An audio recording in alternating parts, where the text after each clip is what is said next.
Praise, esteem, and honor to the Most High Yah by way of Yahushua HaMashiach. Who done text you, boy? Pat Riley, Coach Pat Riley. Coach Pat Riley. Nigga say he won't talk to you, cuz. Search the scriptures, for in me think ye have eternal life, and they will testify of me. And you will not come to me that you might have life. I receive not honor from men, but I know you that you have not the love of Elohim in you. I know you. I am come in my Father's name, and you receive me not.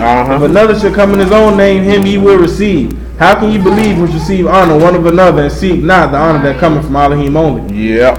Do not think that I have come to accuse you to the Father. There is one that accuses you, even Moses, in whom ye trust. For had ye believed in Moses, ye would have believed in me, for he wrote of me. But if ye believe not in his writings, how should you believe my word? Alrighty then. Well, when we say the book of Exodus is Moses' writings, That is Moses. I think that we would. Exodus chapter 22 and 21. Reads, thou shalt neither vex a stranger nor oppress him. Hold pause. Say it again. Thou shalt neither vex a stranger nor oppress him. Yep. For ye were strangers in the land of Mizraim. Yep. You shall not afflict any widow or fatherless child. You should not what? Afflict any widow or fatherless child. If thou afflict them in any wise, and they cry at all unto me. Hold on. If they afflict them in what? Any wise, and they cry at all unto me, I will surely hear their cry. He will do what? Service is provided in high Surely hear their cry. Read that verse again from the top. pt9.com. It said, if thou afflict them in any wise, and they cry at all unto me, I will surely hear their cry. Go ahead.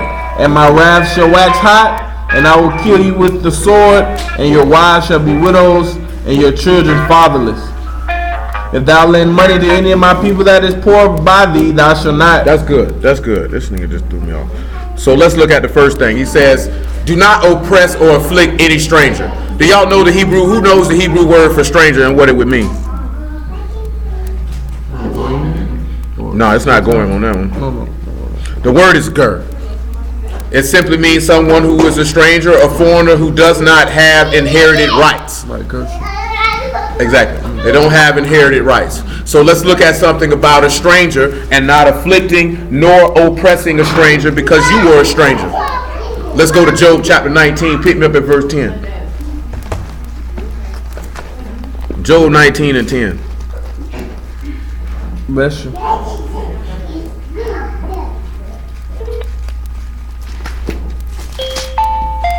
This service is provided in high definition by free conference call hd.com.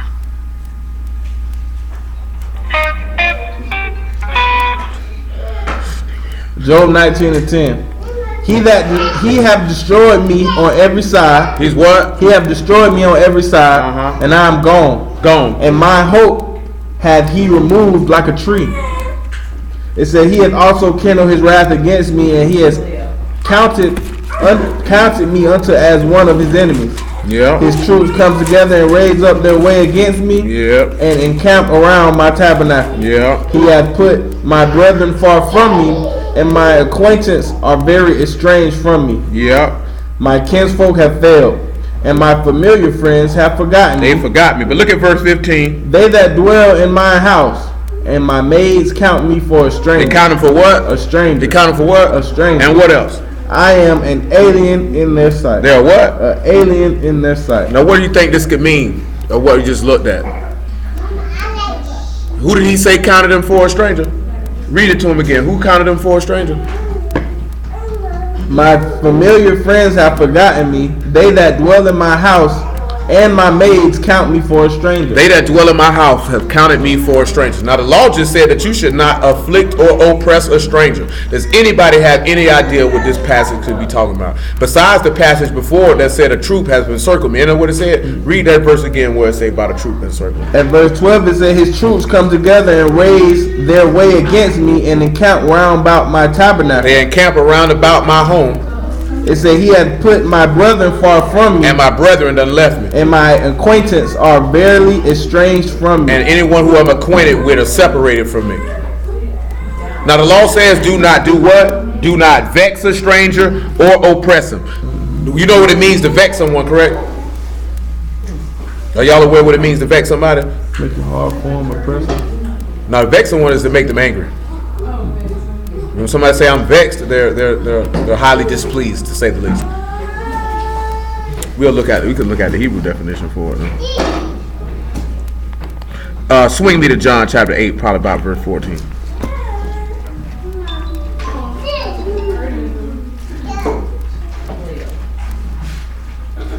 The word for vex in Hebrew is yanah, and it is to treat violently, to oppress, to suppress, or to maltreat. But in English, to vex somebody is to make them mad. And 14. John 8 and 14.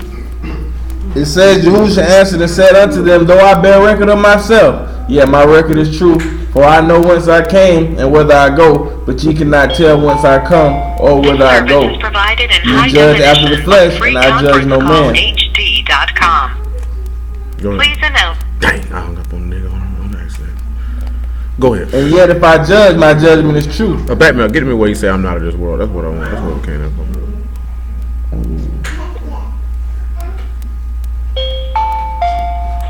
Verse 23. 8:23. Then he said unto them, ye are from beneath and I am from above. Ye are of this world and I am not of this world. And I said therefore unto you, that ye shall die in your sins. For if ye believe not that I am he, ye shall die in your sins. And so if he told them he's not of this world, what did he effectively just tell them? That he is an alien, that he is a stranger, because I am not from this place.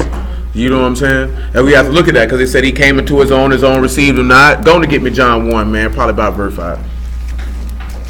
Because we have to look at them treating them violently and violently oppressing this stranger in violation of this law. Because you know, what is now on the natural level, we'll look at it of why he gave you this instruction.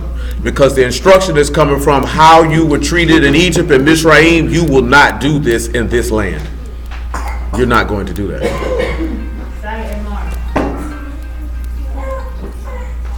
Sai, go sit down. You too, Mar.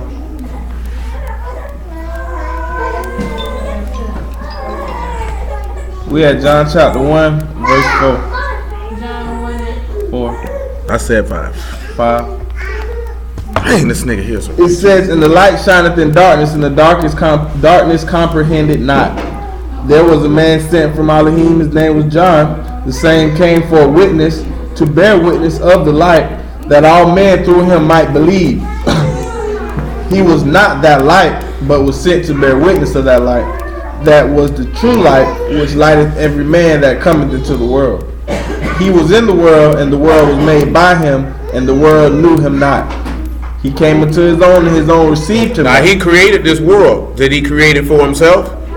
He did. The Father had him created for him. All things were made for the Son. Son made all things. Everything's made for him. But in essence, because he was on high when he created it, he would be a stranger. Why is he a stranger? Elohim is not like man. He became a man and dwelt among us. That's what it say, right? Give him verse 14. It says, and the world was made flesh and dwelt among us, and we beheld his esteem. The esteem as the only begotten of the Father, full of grace and truth. Mm-hmm. John bear witness of him. Hold on, Paul. Now, if it say the word was made flesh and dwelt among us, what name in the prophets would you correlate with that? God with us. Isaiah chapter 7, and pick me up at verse 10.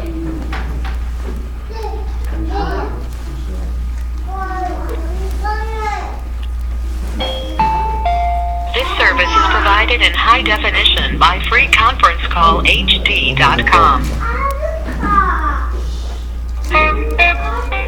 Ain't calling back no more.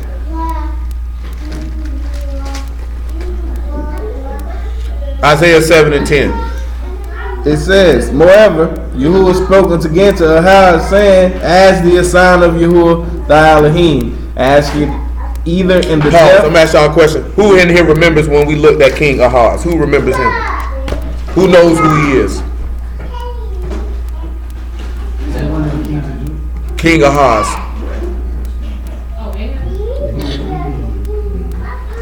Not Ahab, but yeah, that's him. Anybody remember him?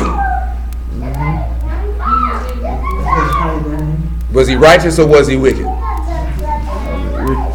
He was very, very wicked. I meant to use him last night because he sacrificed to idol gods as well. Quite a bit. You know what I'm saying? But listen to what he finna say to him. He said, ask it either in the depth or the height above. But I said, I will not ask, neither will I tempt Yahuwah. And he said, hear ye now, O house of David. Is it a small thing for you to weary men, but will ye weary my Elohim also? Therefore, he say, will you do what? It is a small thing for you to weary men, but will ye weary my Elohim also? Give me Malachi chapter 3, man, about verse 14. Look at what we like to do when it comes to wearying Yah. Because we love to weary Elohim. 3 and 14. Ye have said it is vain to serve Elohim. And what profit is it that we have kept his orders? Back up to verse 12. 3 and 12. Malachi 3 and 12. Back up to that. It says, and all nations shall call you blessed, for ye shall be a delightsome lad, says Yahuwah of hosts. Your words have been stout against me, says Yahuwah. Ye say, what have we spoken so much against thee?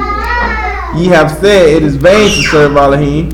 And what is Man said it is what? It is vain to serve Elohim. It says Elohim. worthless to serve Elohim. And what profit is it that we have kept his ordinance? Yeah. And that we have walked mournfully before Yahuwah of hosts. I done told you, I probably didn't ask y'all this before. Some people probably look at you and ask you what is your gain from doing it. Some of you were simple enough to listen to follow behind somebody who would even ask you such a ridiculous asinine question. You know what I'm saying? What profit do you get from doing this? Because I'm gonna put it to you this way: through the eyes of a natural man, they feel like you ain't getting no gain from doing this. A reason being because most people look at like what Paul wrote to Timothy in 1 Timothy chapter 6, that people look as gain as godliness, and they look at it that you're increasing it forth as worldly profit, whether it be money, status, material items, this, that, there, and the third, that means you godly. So they look at if you don't attain to these certain things, they feel like, what are you getting from this? So they look at, I can go do this and I can go do that and I can go do this. I'm getting a lot of stuff from what I'm doing. Go ahead. It says it is vain. It said it is. We read that. No. Let me finish. It said, ye have said it is vain to serve Elohim, and what profit is it that we have kept his ordinance, and that we have walked mournfully before Yahuwah of hosts? And now we call the proud happy. Yea, they that work wickedness are set up. Yea, they that tempt Elohim are even delivered. Then they that feared Yahuwah spoke often one to another. He said that they that are proud are what? They that are proud happy.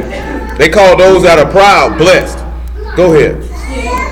It says, then they that fear Yahuwah spoke often one to another, and Yahuwah hearkened and heard it, and the book of remembrance was written before him for them. That's good. You can go back to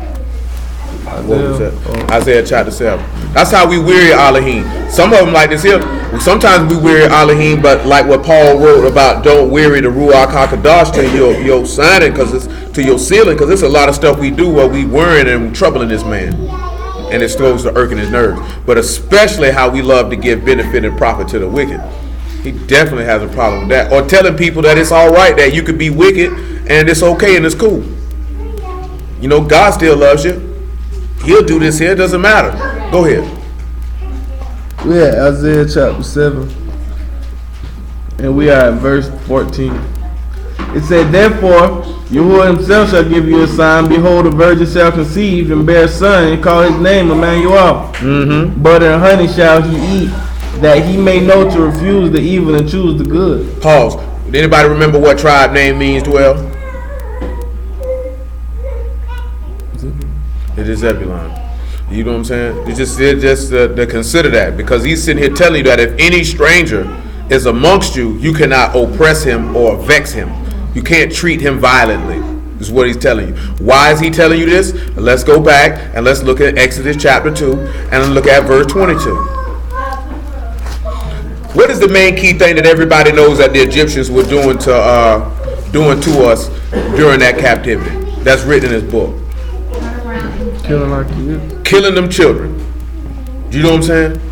If you go look back in our history, you don't, well, at least what's documented in the text, you don't see us violently oppressing any stranger that dwelt among us. We didn't do that because Of course, we did do it because we broke every law. You know what I'm talking about? But you don't read that documented us treating people like we got treated because he gave you that mandate. You were not going to turn around and do to these people what they did to you.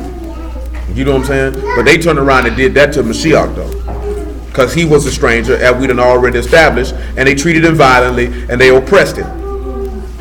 See, we ain't supposed to be turning around doing that. You have dudes that'll tell you that, you know, like, it's funny to me like this here, right? Because I done told y'all this before. Dudes would be like, you know, we got to build our nation. Nowhere in this text did he tell you to build a nation. It's not your job to build a nation. Your job is to win souls. That's what he told you. Whether through the word or whether through your righteous living, that it will cause someone to be drawn to the word so they can hear it and be saved. No one can show me where anywhere in this book where he told them to build a nation. Even when he pulled you up out of Egypt, he didn't tell them to go build no nation. The nation was already built when he blessed Abraham and when he blessed Isaac and when he blessed Jacob. The nation was already built. He did not need your assistance. Matter of fact, since I said that, give me Matthew chapter 3, man, about verse 5. Yeah, we're going to come back to Exodus. He said Matthew. He said Matthew? Yep, 3 and 5. Because that's what you hear all the time. We need to build our nation. When did he ever tell Yasharal at any time to build a nation? He never told you to do that. You didn't have to do it. Because you need certain things to build a nation, right? You didn't have to come up with no laws because he gave you that. You didn't have to come up with no land because he gave you that. You didn't have to come up with any resources because he gave you that. You know what I'm saying? What he told you to do was to obey his voice. He didn't say go build up a nation. You didn't need to build up a nation. And that's what niggas on now. We got to build a nation. Who told you to do that? Because we can read in Matthew what he told his apostles to go do. He didn't tell them to go build no nation. He doesn't need, y'all doesn't need your help for that. That's when you got to learn some things are your job and some things is his job. And building a nation is not any one of our jobs. Because to build a nation, guess what you got to have?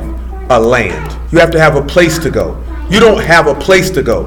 When they were in Egypt, they weren't building a nation. They were like, man, these niggas here beating across our head hard. I'll be glad when we leave here.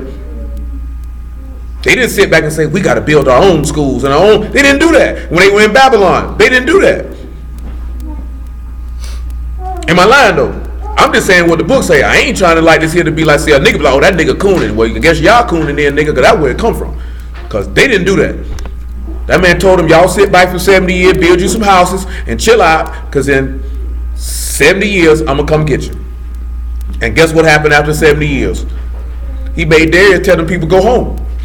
And guess what some of them niggas did? Stayed behind. They liked it there, so they stayed. Most of them went back home, though. And then they rebuilt that wall. But yet again, they didn't have to rebuild a nation because there wasn't a nation that needed to be rebuilt. The city needed to be rebuilt. The nation didn't need to be rebuilt. See, niggas just more concerned on you knowing you were Israelite versus these niggas are wicked. They're not getting in the... See, they want to build a nation versus building an eternal kingdom of Elohim that's built upon the chief cornerstone and then each brick that is built upon him. See, that's their problem. Oh, she took a tumble and hit her head.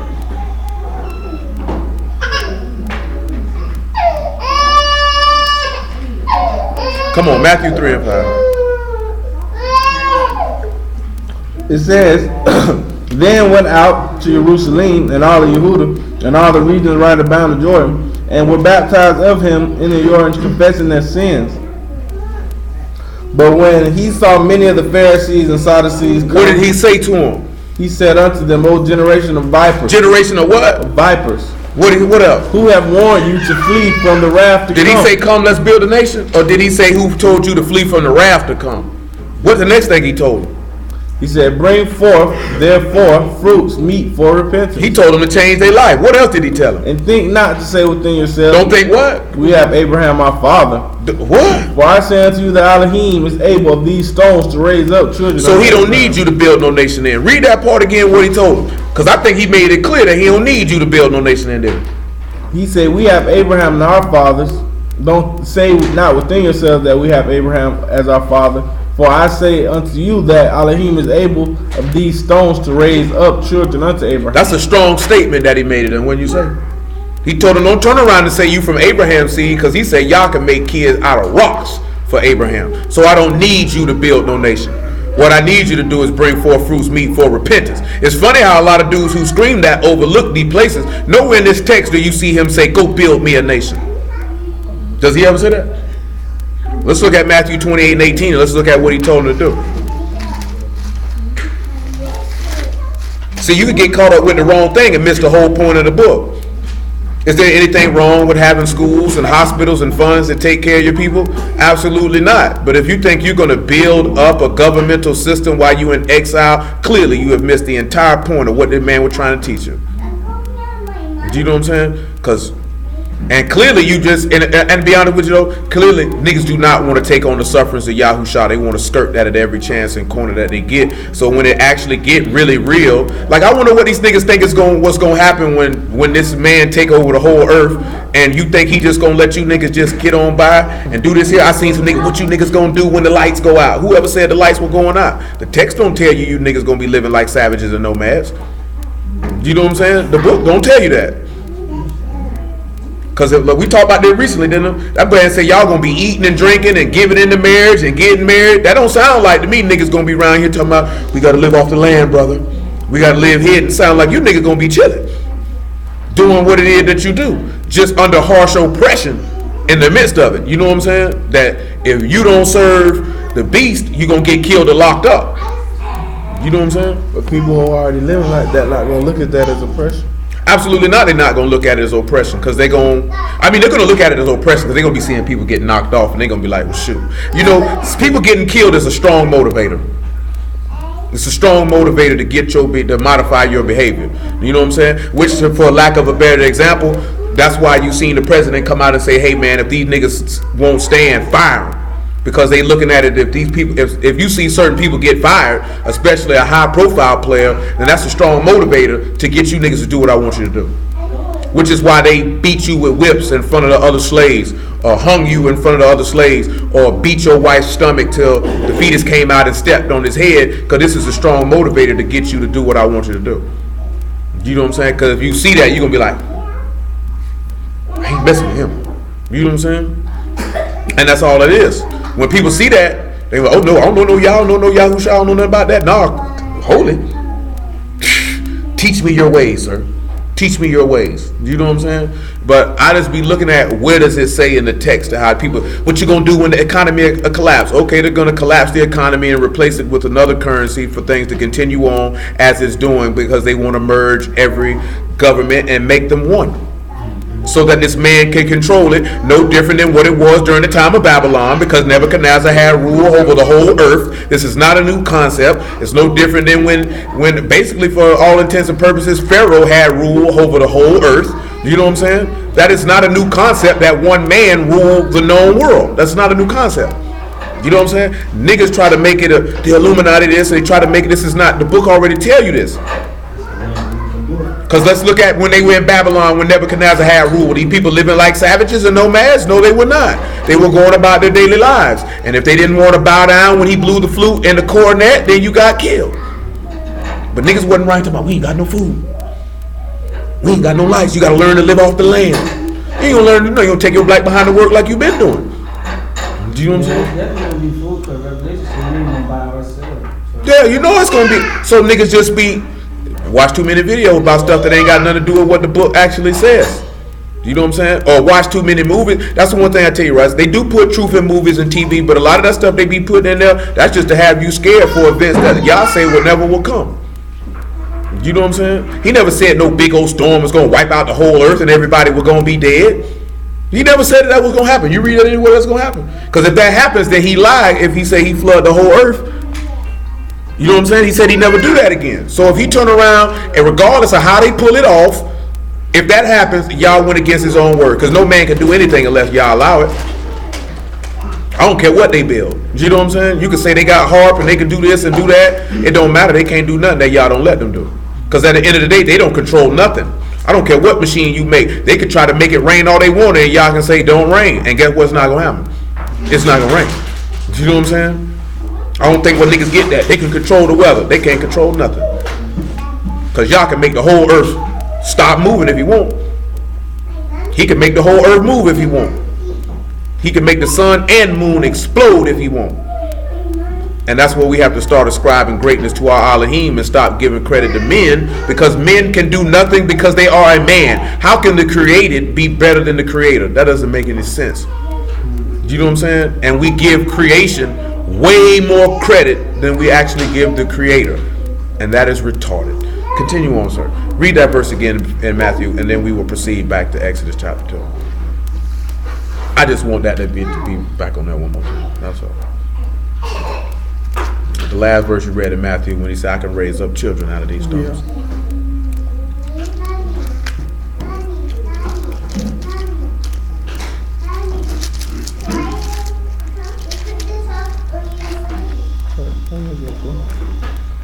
We're at Matthew 3 and 9.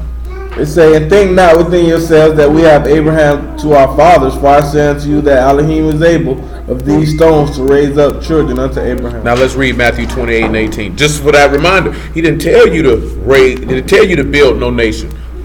You're supposed to be winning souls to Elohim. Because you know what happens when you talk about building a nation? You've made it carnal and you've made it about yourself. And now it is no longer about Yahuwah Elohim nor his son.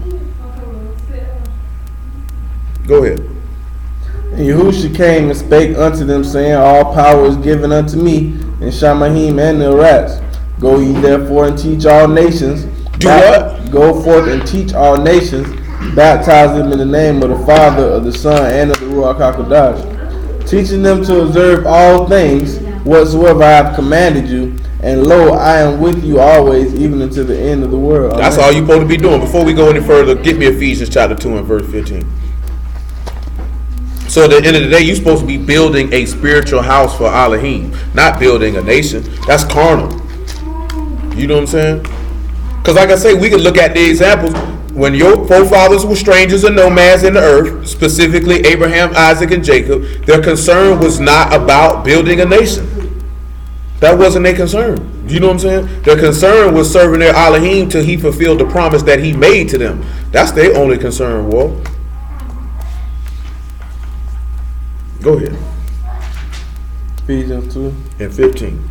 It says, having abolished in his flesh the enmity, even the law of the commandments contained in the ordinances, for to make in himself of twain one new man, so making shalom, and that he might reconcile both us unto Elohim in one body by the state, having slain the enmity thereby, and came and preached shalom to you which were far off, and to them which were nigh. For through him we both have access by one Ruach unto the Father. Now therefore ye are no more strangers and foreigners, but fellow citizens with the Kadeshim and the household of Elohim, and are built upon the foundation of the apostles and prophets, Yahushua Mashiach himself being the chief cornerstone. So it's about building a house for Elohim. That's really what it's all about. And that would be correlating back to winning souls. Remember, we dealt that not too long ago. He that wins souls is wise. He didn't say he that builds a nation is wise. He said he that wins souls is wise. So that's what we have to look at the perspective, because I've told you this numerous times. The gospel that's being preached by the majority of our people is vastly carnal. You know what I'm saying? And truly is not beneficial to any man. Let's go to Exodus 2 and 20.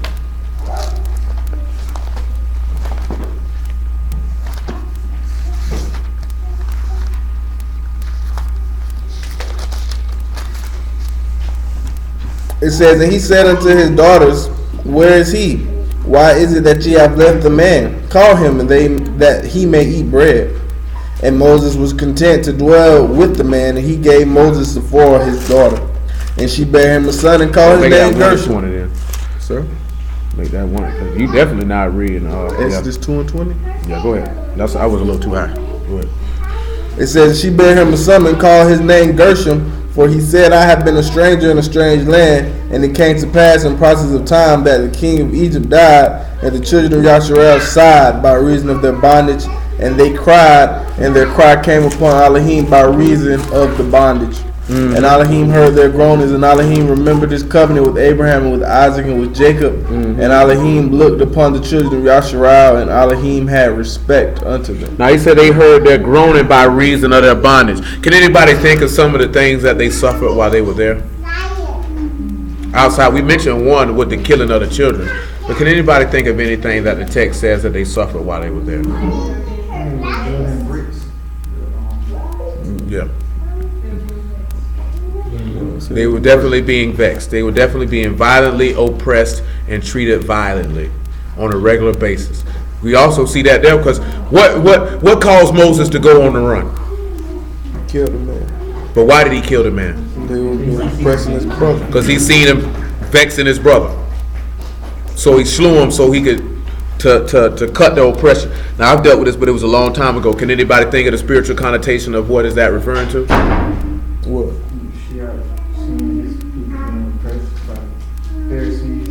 Not the Pharisees. It's Satan. Because it's Egyptian. We know that the Greek definition of Egyptian would be bondage. Who had us in the bondage but death? So you see Moses, the draw of water coming through and slaying death. Because that's what Mashiach came to do. He came to slay death, to stop their oppression, which was violently oppressing you. See, we don't really look at how sin and death violently oppresses a man. This is why the text says, surely oppression make a wise man mad. So if you were a wise man, you wouldn't turn around and violently oppress someone else, because you wouldn't want that scene done to your own kind. This is what some brothers get sick. Like I said, we was on that show and that brother was like, you want to save your enemies. Like I heard a brother say, how could you forgive Dylan? He asked a Muslim dude, like, okay, Dylan Roof, if he shot them people and he said he repented, would you have to pray with him? And he went to running down certain Caucasians that if he did these things, would you have to pray for him? And he was like, he don't want to deal with no God that would have him do that. But then I would look at, consequently, if a black man did it, what would be the difference? Because you got black men who do stuff like that to other black people, and black people won't forgive them. You know what I'm saying? But that's also looking at a term out of eyesight of how man look at things and how Elohim look at things. Because if a man repents and turns from that sin and does it no more, according to Ezekiel 18, y'all gonna forgive him if he acknowledges his wickedness and returns not back. Say he gonna forgive him. Let's get that for him. Ezekiel 18 and 18.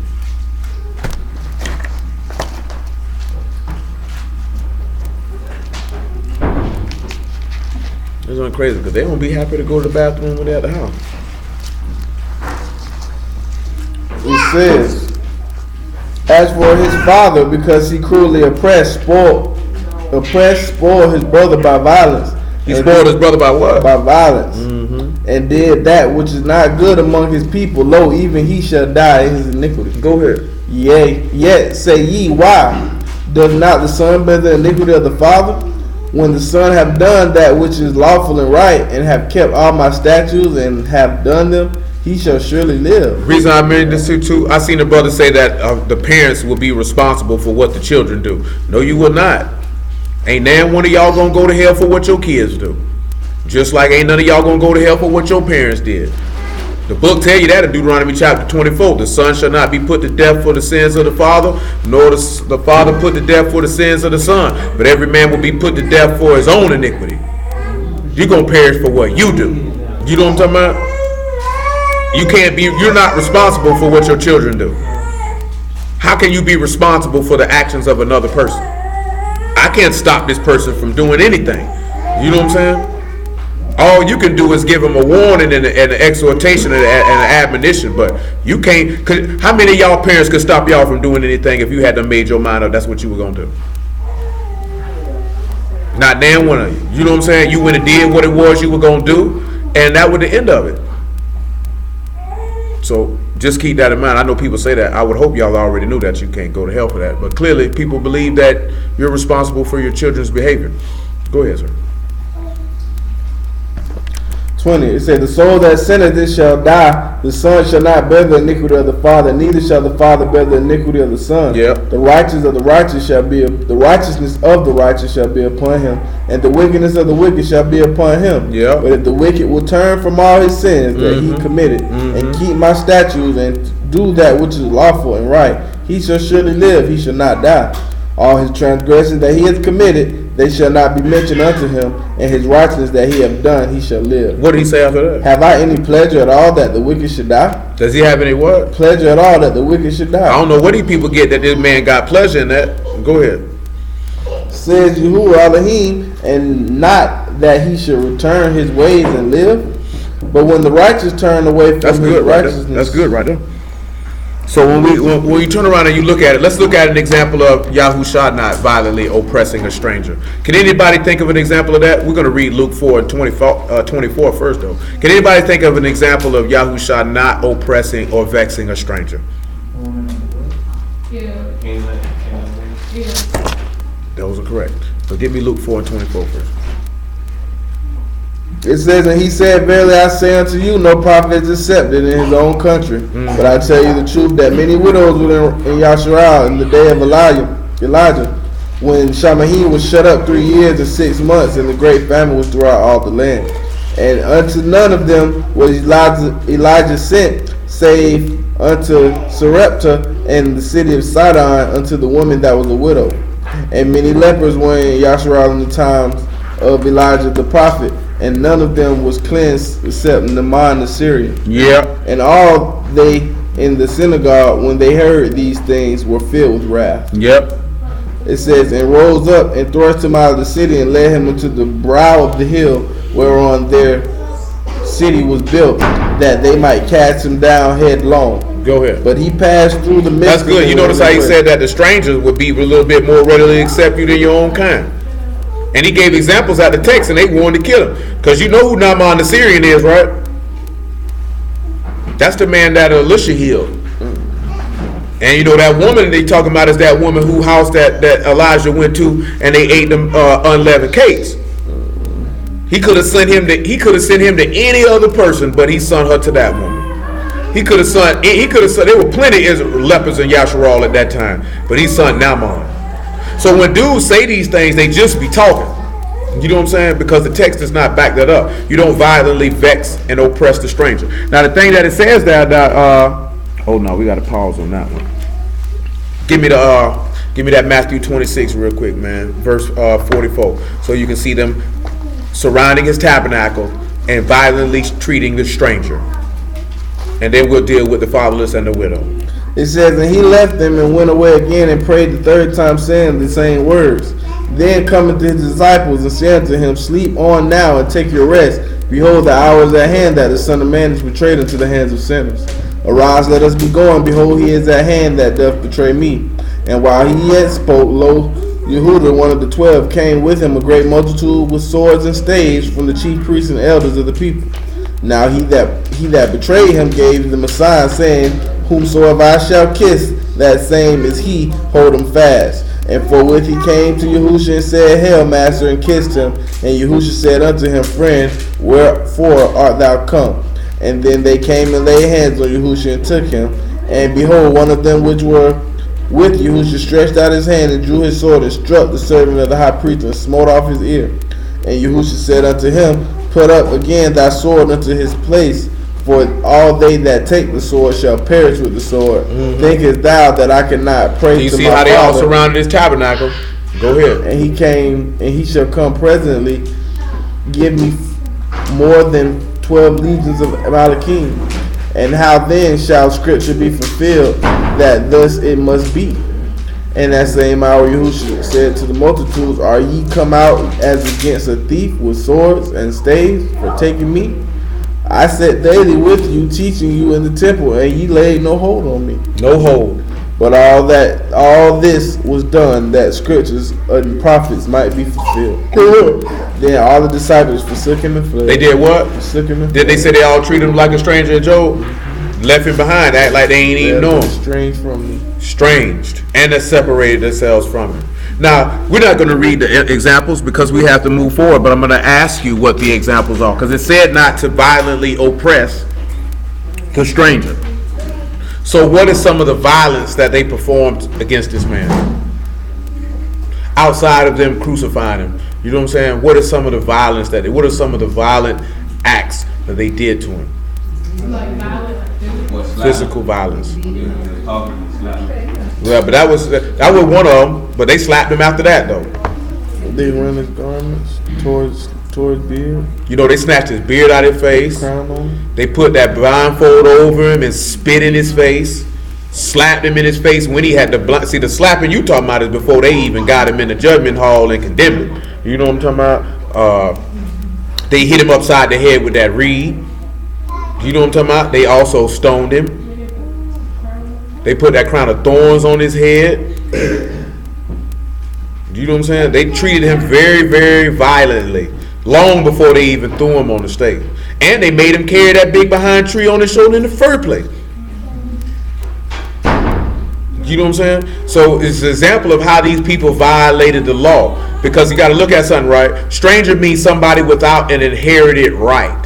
So you have to understand something. Before Yahushua resurrected from the dead, he did not have an inheritance at that particular time. Because what does the law say the firstborn son is supposed to receive all inheritance? While he was the son of man, he didn't have any inheritance. That's what made him a stranger. You know what I'm saying? Because he hadn't had a right to inherit anything. How do we know this here? Because before Abraham actually was supposed to inherit the land of Canaan, he had to walk through it. And then in Luke chapter 13, what did Yahushua did? He had to walk through it. Because he hadn't inherited this land yet. Remember, a long time ago, we dealt with how Abraham, Isaac, and Jacob were all strangers in the land of promise. And that Yahushua had to be a stranger in the land of promise. And the correlation being that Abraham, Isaac, and Jacob all dwelt in the land of Canaan, the land that they were promised, yet they were strangers in it while they were dwelling there. Because all three of them lived in the land. All three of them did. Abraham definitely lived in Canaan and had no control over it. Isaac definitely lived in Canaan and had no control over it. Jacob definitely lived in Canaan. What do you think that his sons left from to go to Egypt from? They were in Canaan. They were all strangers in the land of promise, yet had not inherited the promise. Yahushua was a stranger in the land of promise, yet he had not inherited that promise. Let's look at that in Hebrews 11. We dealt with that a long time. I said that probably about 2 years ago. Just that particular time. Boy, this nigga here, man. 11-13. You ain't have to say nothing. 11-13, the epistle of Hebrews. Yeah, the sly grin on your face says it all, sir. What do you say? Says, ha ha. That's definitely what it was in. 11-5? 13. It said, these all died in faith, not having received the promise. Oh, these all died in what? In faith. Now, when Hamashiach died, did he die in faith? Mm-hmm. Had he received the promise when he died? Mm-hmm. He didn't receive the promise till when? Till he rose from the dead. Abraham didn't. So you have to sit back and you have to see that this is how he's literally a stranger, and that if anybody oppresses a stranger, you going to hell because clearly you oppressing him. Do you know what I'm saying? Because you violating that law. They violated that law, regardless of what a nigga think, what a nigga talking about. You know what I'm saying? Nevertheless, and this is why we read all the way to verse 46 in John 5 versus the regular, that if you don't believe my words, how you gonna believe Moses' writings? Because he wrote of me. But the average brewer said that ain't got nothing to do with a Mashiach. It probably don't. I'm not finna argue with you about it. You know what I'm saying? It probably don't. You know what I'm saying? I'm way past that point of trying to prove Sunday. I told you when Cud called me what you want to debate. Oh shoot, make it light on yourself. Because I tell you the truth, if I debate you, I'm not paying attention to a single solitary word you saying, because I truly don't give two Londons. I'm going to preach this word, and whoever believes it, believes it. Whoever don't.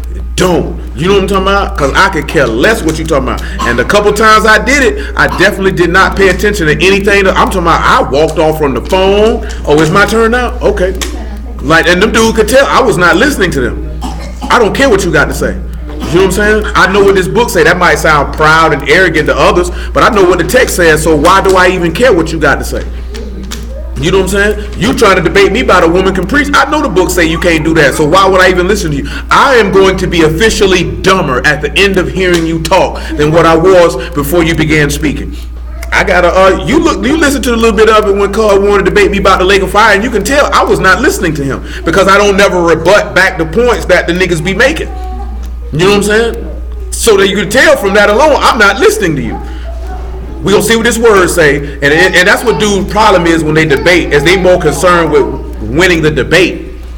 I'm more concerned about Yah's word being preached and souls understanding it. So I don't care what you say. I don't care what you think. It's irrelevant to me.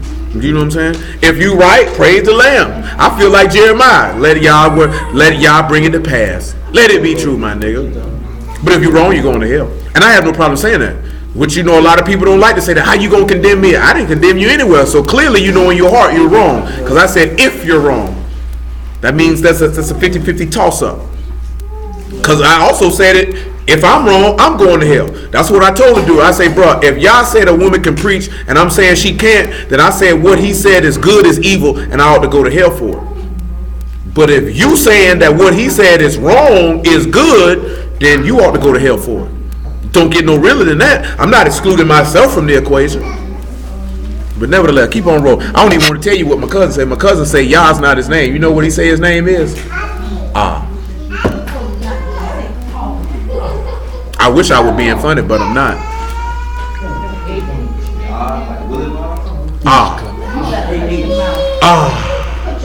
How you feel when you stretch out after a long day and you say,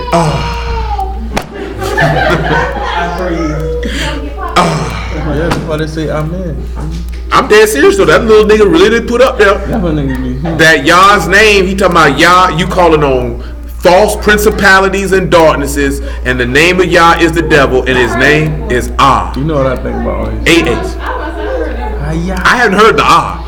Not the Ah, but See? Yeah, that one there. Yeah, I've heard that one there, but Ah was a new one. I mean, shoot, I think it all fits together. But you know, it's always funny because when they spell out the names, the name Yah is still there every time. So I'm like, what is wrong with you niggas?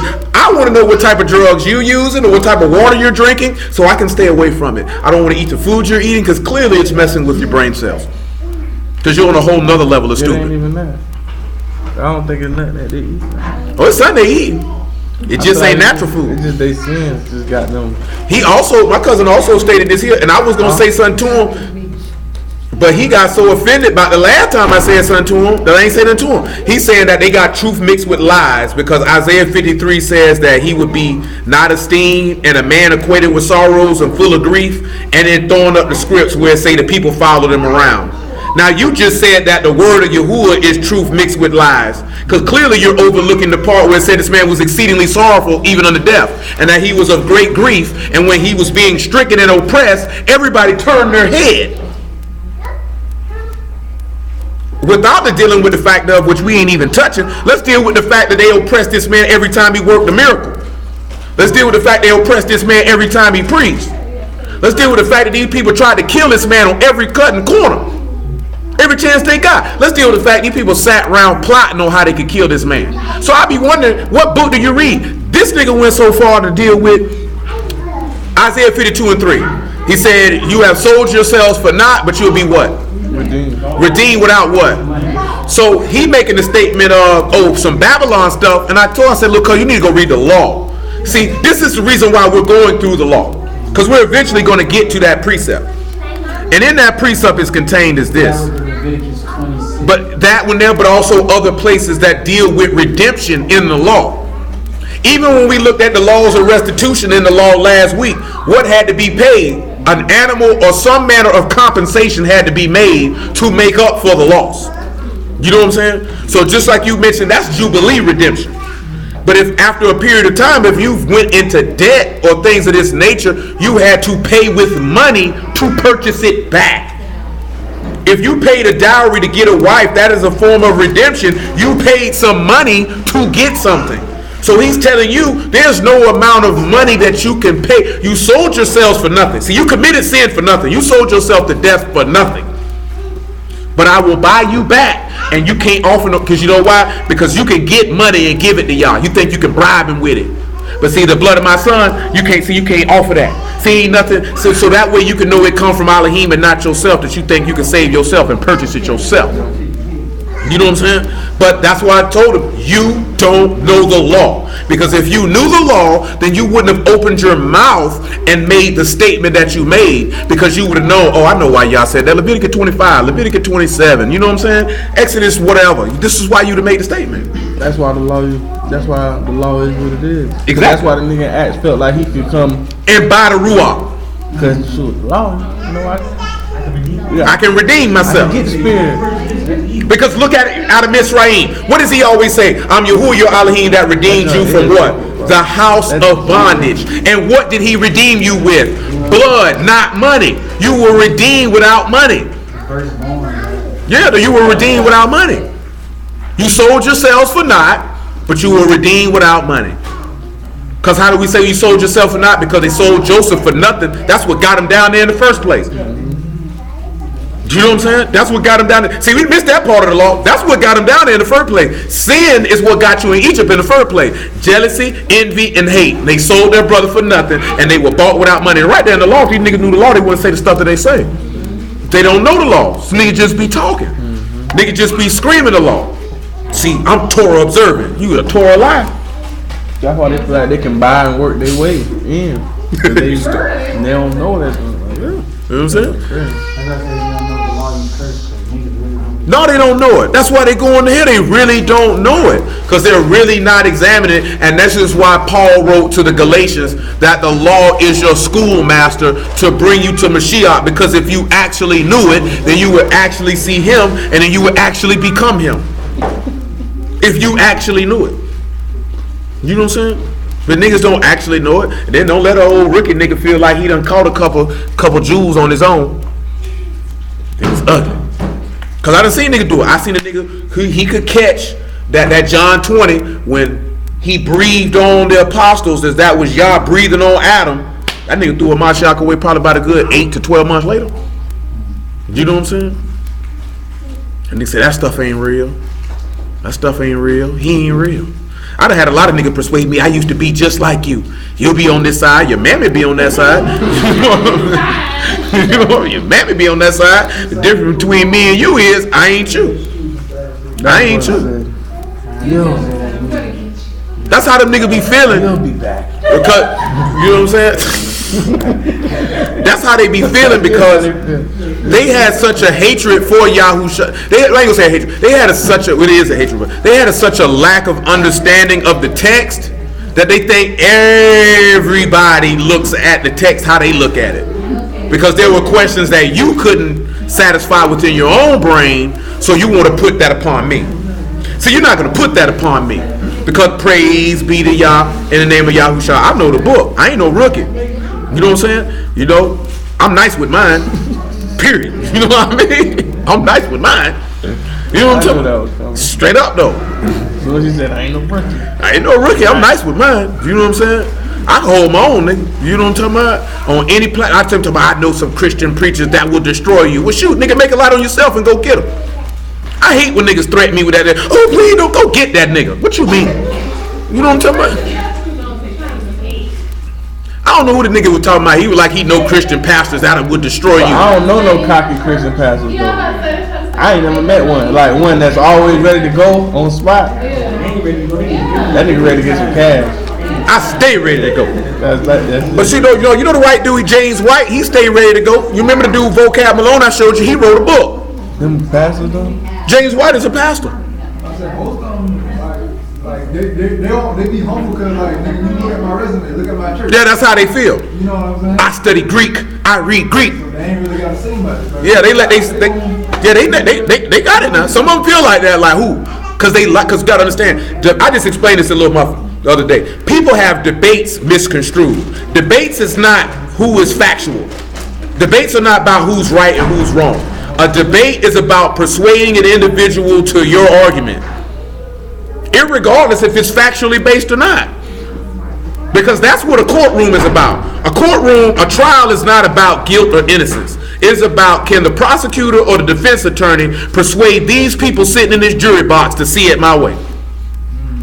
You know what I'm saying? Because I've seen dudes who went to trial and won, and that nigga ought to been in prison. Because I know a nigga who murdered a nigga in front of the Family Dollar on Edgewood. Everybody seen it. That nigga went to trial and won.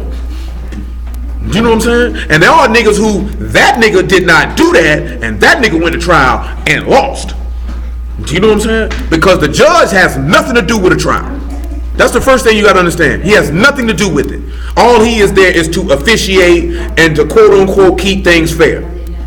The prosecutor attorney is to get you to see it from his side, and the defense attorney is to get you to see it from their side, and facts are grossly irrelevant, to be honest. But I heard a judge can influence like the decision, so if they offer a time to judge, but I don't think that ain't got that's a trial. That's trial. Okay. Trial. Now, when it comes to a plea agreement, if the state say we want to give him 10, the judge can say that's too low. Yeah. We need minimum 15, or he can say that because he don't want to have to accept that plea agreement. He can reject it and say, I'm not taking that. That's too much time. You got to come lower than that. I've seen judges do that and say that plea agreement too high. I'm not taking that. I done seen some say that plea agreement too low. Renegotiate. I done seen some of them say we not going to trial. Work a plea agreement out with this man. That's what we finna do because we not going to trial. Y'all gonna work this out. I've seen judges do this. He was basically telling the state like, you're not taking this man to trial for this. Y'all gonna work out a plea agreement. If not, then you gotta throw it out. Or I'm not. He going home. I see that. I thought you were talking about the dude. Like, hey, you gonna take a plea agreement? I've seen some of them give that suggestion like, you might want to do that. Not in them words, but you might want to do that. And it might be in your best interest. Like, are you sure you want to go to trial? Are you sure? Are you sure now? Because the judge sitting back looking at the evidence like, I don't know, boy. Because at the end of the day, the judge has seen. He done seen niggas get jammed who ain't had no business going to trial. He's just watching it. Because he can't stop it. Because he can't overturn the jury's verdict unless there's some matter of malfeasance where he can say there's something wrong and I got to toss this out. But he can't say, no, that verdict ain't right unless it's a bench trial. Then he's the jury. A lot of people don't like to do bench trials. No, I need more than one mind on my case, baby. That's how Greg Hardy got out of his case, because he had a bench trial, he appealed it, and then he had a jury trial, and then he paid the lady off and she didn't show up. You know what I'm saying? Nevertheless. Back to Exodus 22 and 22.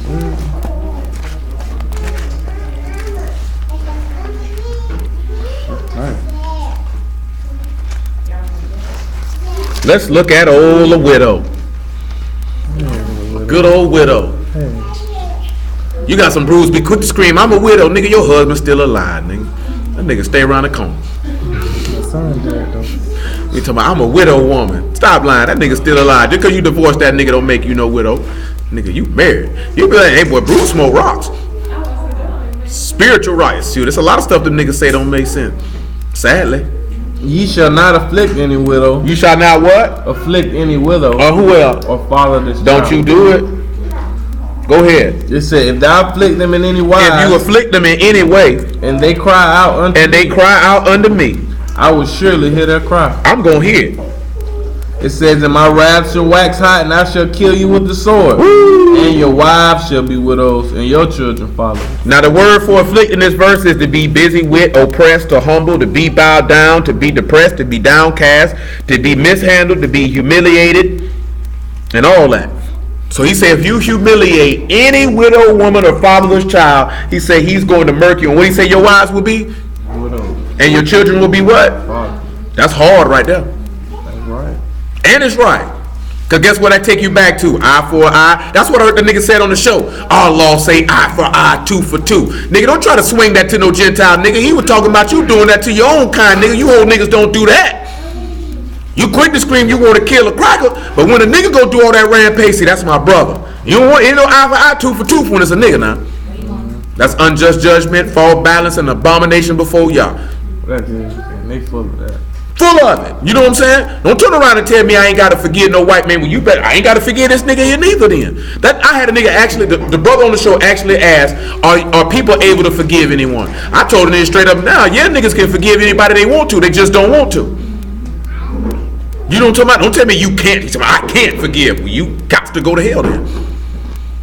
You know what I'm saying? Because if you can't forgive, that's the attribute of Yahuwah. He said when he declared his name to to Moses, he said that one of his attributes was forgiving sin and iniquity.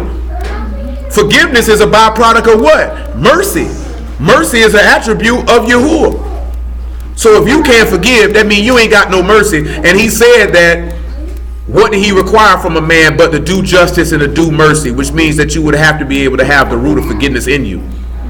I told him straight up now, I mentioned this other night. You can forgive a nigga, that don't mean I got a fool with you. Shoot, these niggas crazy. But let's look at something. Let's look at it, because we're going to have to cross-reference a lot of things in the law for this one here. We would be remiss if we did not. Deuteronomy 10 and 15.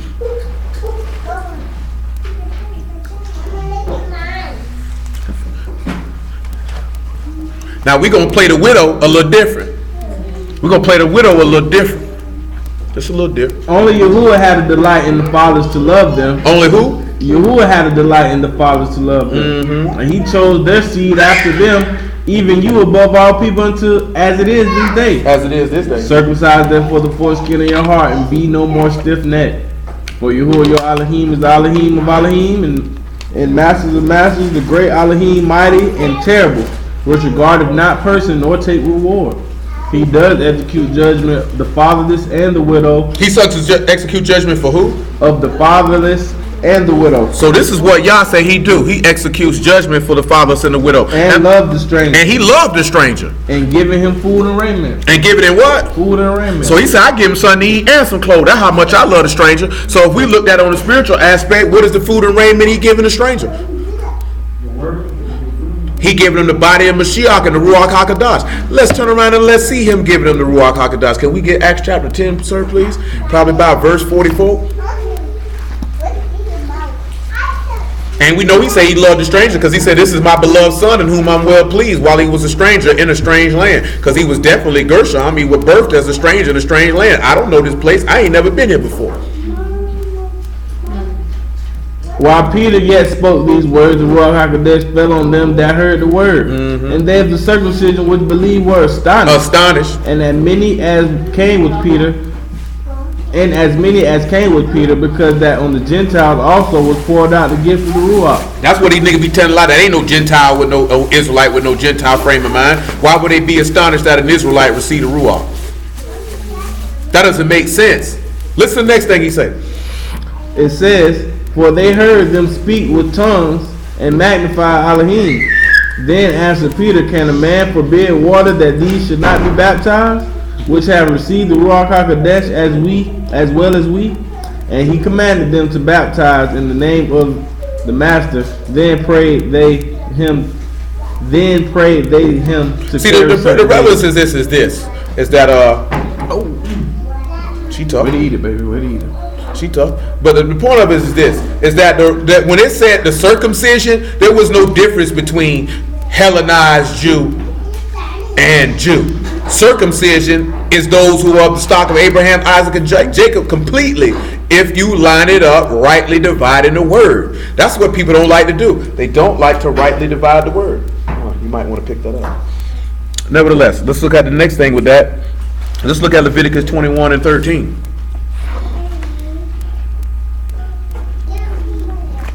Leviticus 21 and 13.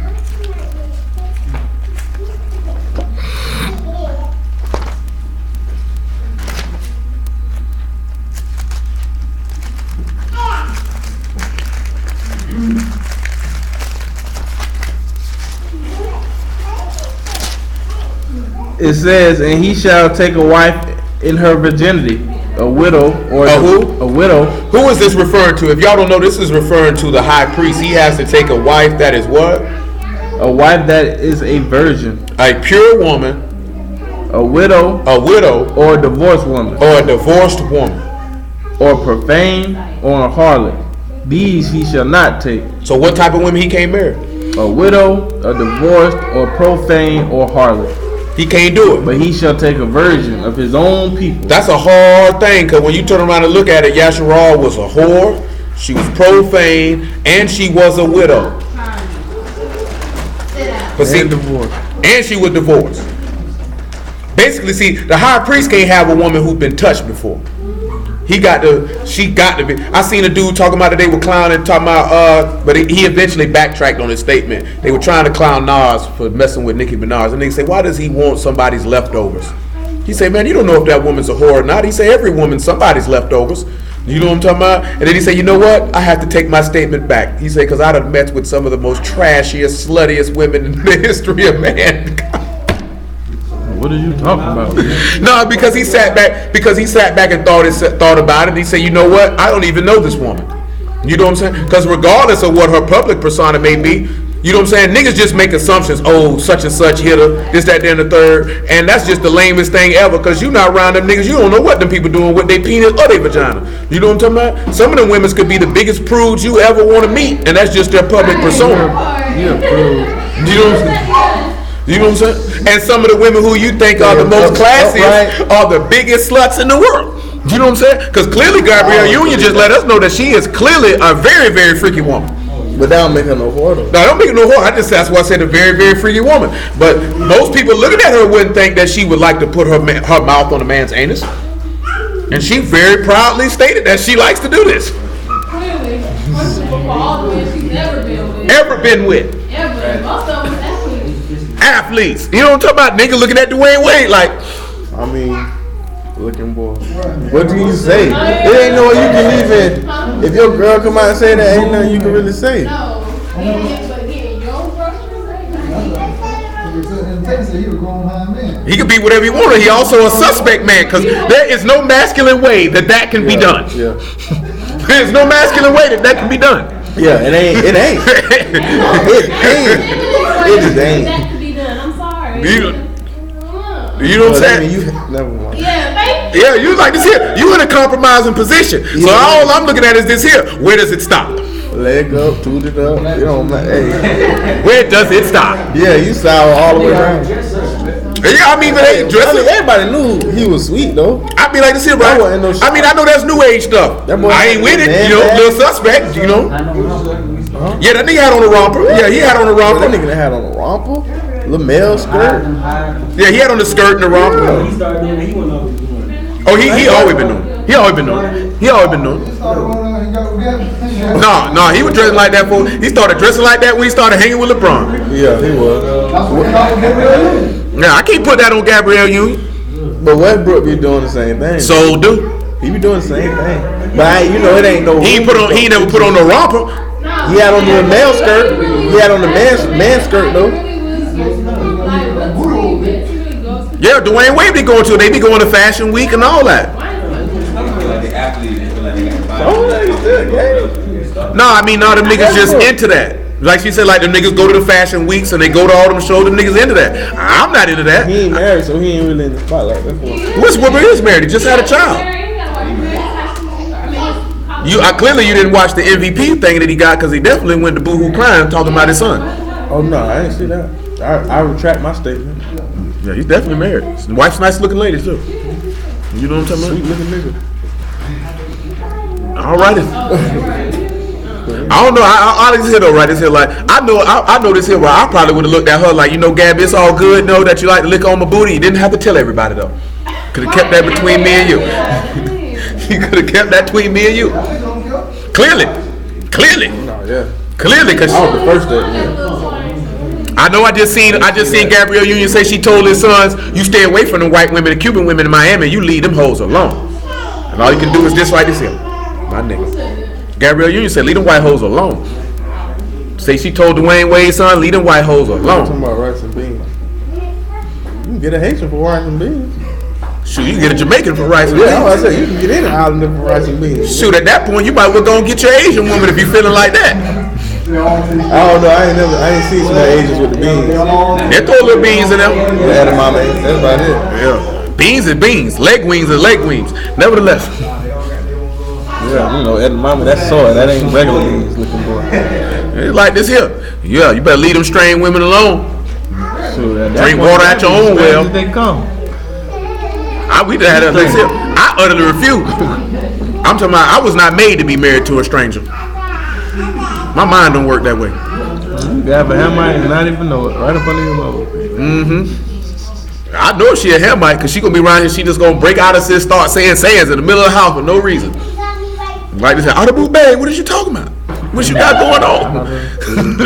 Want to start throwing spears and you know what I'm talking about? And all that type of stuff. You know them African people different. The African people are different. I mean, bro, they Americanized. No. All them niggas don't get Americanized. All them niggas don't get them. Them niggas be holding. If somebody actually lived in that country, the adults, they hold on to their culture very hard. The children might relinquish it a little bit, but the older one, boy, they hold on to their culture. They ain't letting that go. You know what I'm talking about? I don't care if they African, Asian, whatever. They hold to their culture hard. You know what I'm But talking there's a about? lot of westernized Africans over there. I ain't even talking about. But they ain't even westernized. They still holding on to their culture. I ain't gonna go by how you dress. I mean, shoot, putting on a 3-piece suit of jeans and a t-shirt don't mean you Americanized. They don't think I'm talking about Americanized. their culture. I'm saying their culture is mimicked off of our culture, which is westernized. Shoot, boy, them niggas So are. in their country and they self, they move like we move in America. Yeah, South I mean, but South Africa, Africa, I can't even count South Africa because that's a white country. Bro, I'm just saying, a lot of the countries are still white countries over there, bro. I mean, it's There a ain't white. that many liberated countries in Africa. Yeah, but you say liberate all you wanna. Every African nigga I ever met, boy, they hold to their African ways hard. I done seen a lot of Africans that act just like a regular nigga. I ain't seen now. You know what I'm talking about? What kind of African? That's the thing. Because it's different Africans. That's my point. Because when it's American, they American. That's what I'm saying. You know what I'm talking about? The ones from West Africa, And them And African. that's what West Africans, they American. that's all I was saying. And guess what? And every African I met had a strong thing in common with a lot of Europeans I met. Them niggas be musky. Musky. You must have done a different type of African. Yeah, just like the Ethiopian nigga that own, if he still own the corner store up there from whatever the apartments here right by the expressway, that nigga hold to that tight. Now, I know plenty of regular niggas musky. That's if you try to take it there. No, I'm just saying. I know a lot of niggas who musky I've too. met a lot of But I'm saying regular musky. 85% of the Africans I met, them niggas were musky. You know what I'm talking about? And not no regular musk either. I'm talking about like, boy, it's one thing, but like, well, that nigga kind of musky. When you say Western, they're more European Western than American. Because in Europe, they don't do the. I found that out when I met some I Bosnians. don't know about that. Yeah, they don't. Because one of my teachers, before we moved to Mr. Willoughby, he went to Europe while we were still in high school. And he was like, they thought that he stinked because he had deodorant and cologne and all this stuff on, and they didn't have that stuff on. So they looked at him like he smelled bad, and he looking at them like you smell bad. And I'm like, shoot, I just smell I bad. can't speak on the European experience, but that's sad.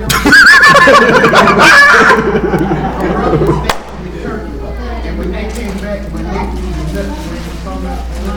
My nephew said he had to ride the bus home from school. He said in the morning, he said in the afternoon, he said I can't people stay. Yeah, they don't believe in it. What belief is it? They just don't feel. That's not their culture. That's not their custom. They said we bathe too much.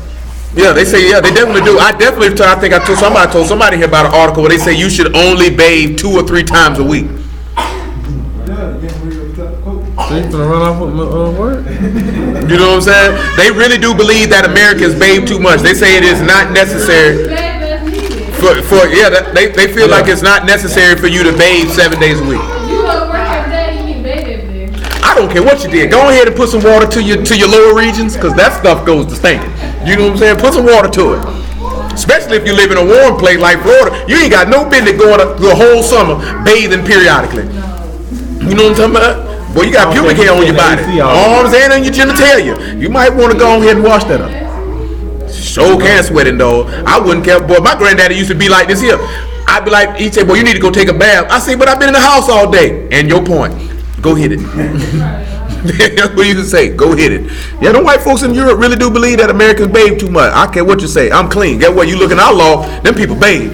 All that being dirty and stink. They wouldn't know that. You know, we just were messing with Stanley about that the other day. Stanley, remember? They told Stanley you don't use no soap. So we ain't had no soap. Told Stanley that lie. He beguiled you. You say he beguiled you. Come on, man. Where I got you on? Go ahead, man. But it said you start taking your wife and her virginity. That's why we gotta be born again and your wife make us something. Oh, we finna get to all that. Come on, where I got you, man? We just read. Romans 7:1. 1. Because remember it said, well, give me Ezekiel 44 and 20 first.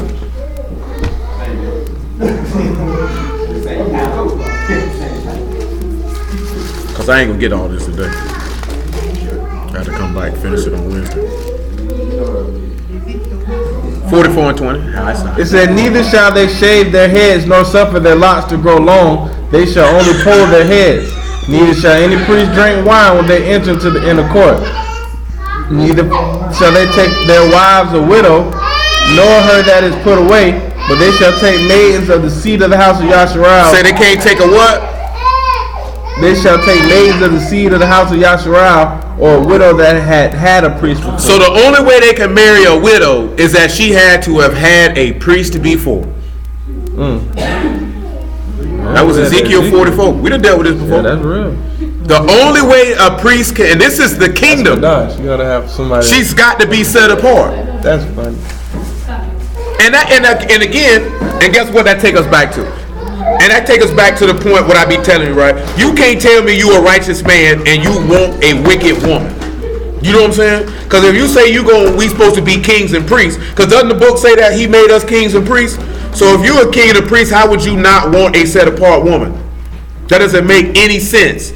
Because he said the only woman that this man can marry is a maiden or somebody who had a priest before if she was a widow. And not allow her to fulfill the law. If a priest's brother die or whatever, he can take her. He can take her. Right. He can take her. Because a high priest, you can't marry anybody. You can't marry no common profane woman. You can't marry no whore. She has to be a particular type of woman. You know what I'm saying? Now, does this apply to every nigga in the word? No. But guess what this takes us back to? It takes us back to why it says that when to be a bishop, why your wife got to be upright. Or to be a minister or deacon, why your wife got to be upright. Because it's taking you back to the law. Question. Moses was a high priest? No, he was not. His brother was. Aaron was. Moses was never referred to as a high priest. Never was a high priest. He was the lawgiver, but he was never a high priest. That's why it's the priesthood of Aaron. He was a Levite, but he was never a high priest. When he saw Moses do what he do, there was no priesthood. I'm thinking about Moses when he sprinkled the blood. He did the work of a high priest. I mean, he did the work of Yahushua, but he was not a high priest. It's never ever stated that he had that title. That title was given strictly to Aaron.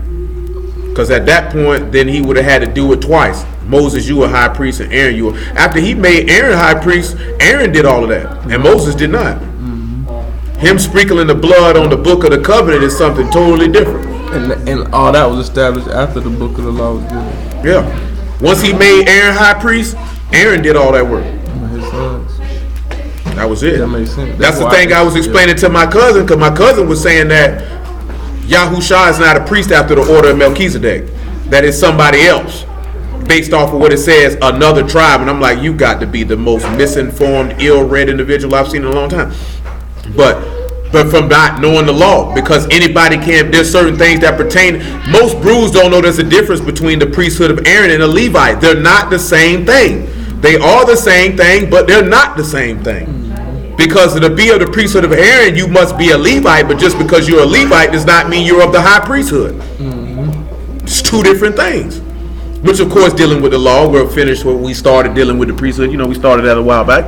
You know what I'm saying? But, well, I got you holding right now, though. Oh, you finished that? Romans 7:1. We done dealt with this particular topic before. So, him dying and resurrecting allows you to be married unto him again, because you are a widow. So what does that also take us back to? The nations afflicting you because you are a widow. And therefore he has to avenge you when you cry out unto him. Because you are a widow. Yeah, we ain't been married back. You ain't been married back yet. That marriage has not happened yet. You espoused, but you ain't been married yet. You are a spouse, because we can read you being a spouse, but that marriage has not been consummated. You still a widow. You still a widow. That's why he say those that mourn should be comforted. You should be mourning your husband dead. Come on, man. That time. No, ye not, bro. Pause before you read that. Give me 2 Samuel 14 and 1. Give me that first. 2 Samuel 14. Because we just got to establish out the text what a widow woman is. 2 Samuel 14 and 1.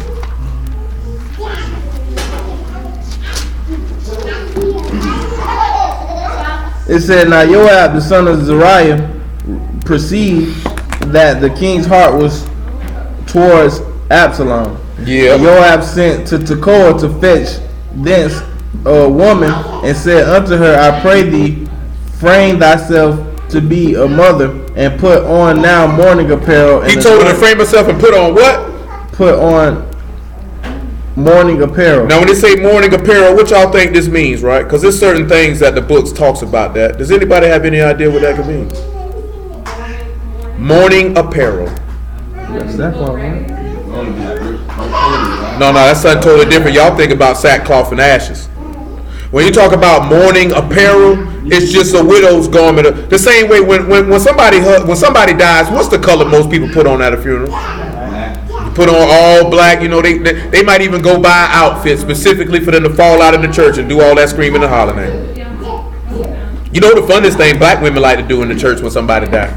Take me, Lord. Take me. You know what would be funny? If he opened up his side and said, come on, to take you right now. Oh, that was just a figure of speech. Ain't that what that cracker said for the owner of Houston, Texas? That's just a figure of speech. It is a figure of speech. He didn't use it correctly because they say you don't allow the inmates to run the asylum. You know what I'm talking about? But definitely not the proper figure of speech to use in this context. And I seen that old punk, coward, coon nigga Jason Whitlock sitting back talking about, I wasn't that nigga there. I'm talking about that nigga there. You know how people say they need to do weird stuff to people when they go to hell? When that nigga go to hell, y'all need to do something extra special for that nigga. I'm talking about extra special. That nigga there need to suffer. That nigga said, I wasn't offended. That nigga actually called NFL players children and said that the owners are trying to negotiate with children. I say, boy, nigga ought to walk up, spit in your face, slap you, your mama, and your children. Your mama for having you and your daddy for not using protective measures to not get her pregnant. Because you shouldn't have been born. I'm for real. That nigga there's a waste of melanin. All day long. I guarantee you, boy, he gonna be the type of nigga, boy, when they go down, talking about they Israelites.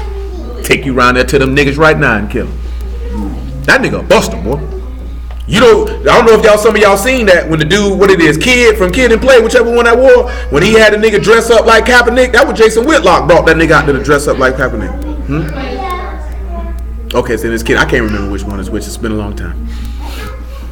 Kid definitely, his name is Christopher Reed. That nigga definitely went out there with a wig on, doing this here, pretending to be Kaepernick. And Jason Whitlock, the one that brought him out there. When you know Kaepernick's supposed to be writing a book, he tried to clown Kaepernick about that. What is he gonna write about? Just an average mediocre football player who's doing. I'm like, boy, that nigga that's something else. A journalist who used to work at ESPN, got fired and went to work for Fox. He said he did play football in college. He was a buster at ESPN though. He always been like this. No, he said he actually said it. He said, I went to old mediocre college. You know what I'm saying? This, that, and the third. And you know what I'm talking about? And he the one who feel like players shouldn't be paid. That was the thing I forgot to mention to you too. That the lady, Brent Grimes' wife stated what the big schools like to do. How it's set up. Because you know they love to do this here. When like the University of Miami, we had 45 players drafted in the first round. You know, FSU has put this many players in the NFL. So when they go to these high schools, that promotes the children to want to go to this particular college so these crackers can continue making billions of dollars and not giving nigga nothing. With the cap that we paying for your education. You take this education and shove it, clean up your butthole. You know what I'm talking about? That's what the niggas are. One thing about it, you know, you can make a lot of money playing sports, you know, and you know it's cool. But one thing about it, that black people, we should already be having a mind to start even training our children to want to even go in that direction. You know what I'm saying? To train them to want to go do something else. Because I actually heard this man, Jason Whitlock, say the players don't do nothing. It's the owners generating $14 billion. The owners cannot make any money. Now, don't get it twisted. The owners do play a strong role in it because they're the ones doing the marketing and the promotion and this, that, and the third. But at the same token, you can't make any money without the players because ain't nobody coming to see the owners. They coming to see the players. And if the talent drops off considerably, then no one's going to come. You know what I'm saying? And that's just the bottom line. But they try to make the players feel marginalized, like they're nothing. And that's when they come at that. We're supposed to sit back and realize, is it really profitable for us to push, prod, and promote our children to go play professional sports? Because day by day, these people show you how. Because I don't care what you're thinking. All sports leagues, that's how they feel about you. Look at that monkey run. Look at that monkey jump. Sit down and be quiet, monkey. All you do is play football. You shouldn't have. These people really feel like because you play sports, you shouldn't have an opinion about anything. That's your whole life. That all you know is sports, and you can't know. But yet you say you gave me a free education, so I'm supposed to be a well-rounded person. The hypocrisy. Nevertheless, Romans 7:1, sir. You see the hypocrisy in that? You just play football, but I got a degree though. Ah, nigga, you can't think. Shoot, you can dunk a basketball though.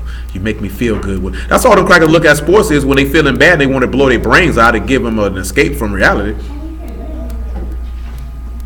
Know ye not, brethren, for I speak to them that know the law. Know the what? Know the law. Know the what? The law. Mm-hmm. How that the law have dominion over man as long as he liveth. As long as you on that planet, it got rule over you. For the woman which have a husband is bound by the law to her husband, so as long as he live. Mm-hmm. But if the husband be dead, she is loose from the law of her husband. Mm-hmm. So then, if while her husband liveth, she be married to another man, she shall be called an adulteress. She shall be But called. if her husband is dead, she is free from that law, so that she is no adulteress, though she be married to another man. Mm-hmm. Wherefore, my brethren, ye also are become dead to the law by the body of the Mashiach, that ye should be married to another, even to him who was raised from the dead, that we should bring forth fruit unto Elohim. Pause. Now let's look at Genesis 38 and 17. Now let's look at those garments of widowhood. Genesis 38 and 17. We finished 2 Samuel 14. Did you read verse 5? Read 2 Samuel 14 and 5. Make it 4 if you didn't. Just to make sure. I'm not sure. I'm not positive. 2 Samuel 14 and 4 first. It says, and the woman of Tekoa spake to the king. She fell on her face on the ground and did obstinance, and said, Help, O king. And the king said unto her, What aileth thee? What ail you, baby? And she answered, I am indeed a widow woman, and my husband is dead. She's indeed a what? And her husband is what? Dead. And go ahead. And thy handmaid had 2 sons, and they strove. Her handmaid had what? 2 sons. How many sons? 2. Oh man, how many sons did this woman have?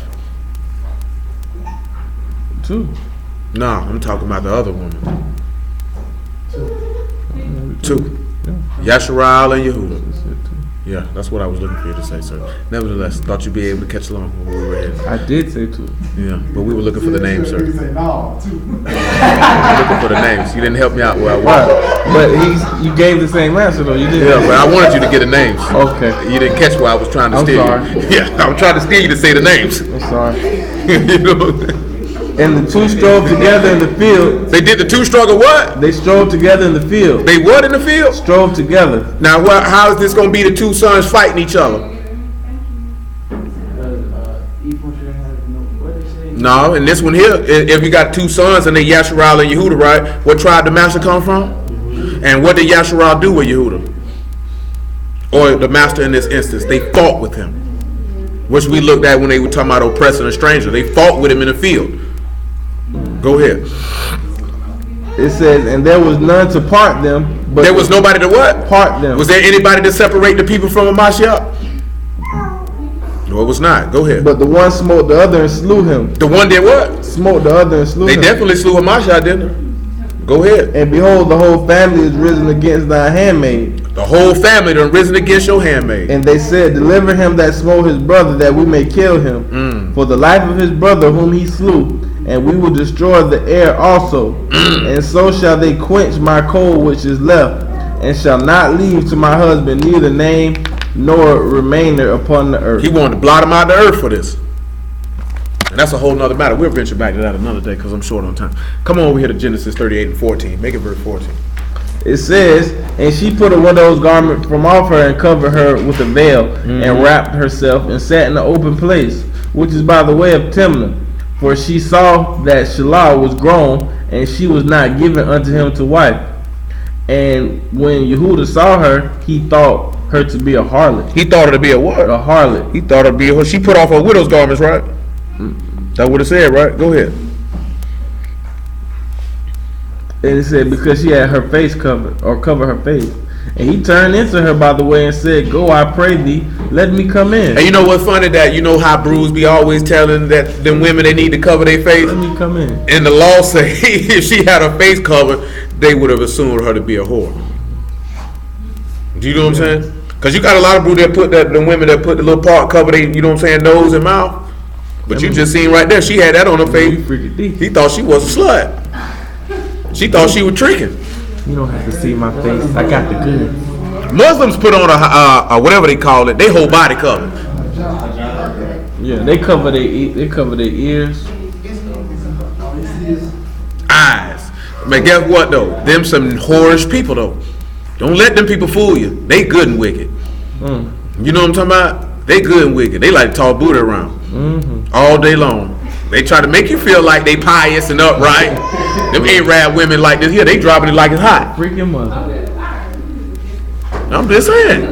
I've been letting it be known. I don't want no mistake to be known. Because, you know, everybody like to look at black people and say we are overly sexual. And you Arab niggas is just as overly. Matter of fact, all you people, white people ain't got no business to talk. Because, shoot, all you got to do is look at the porn industry. You make up 85% of it. Do you know what I'm talking about? You know what I'm saying? Go had a nerd to talk about black people over sexualized. And we're not the one with Becky and the darky. Y'all make this stuff. Do you know what I'm talking about?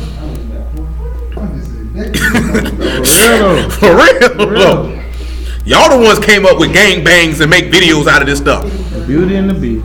Beauty and the Beast. Ain't nobody, you see too many black people making no video talking about having sex with a dog, having a dog lick on their private parts. I remember that white girl talking about I used to put peanut butter on my vagina and let my dog lick it off. You're a sick whore. Like, what's wrong with you? This was a regular white girl. Like, what's wrong with you? Everybody on the farm does it. She went.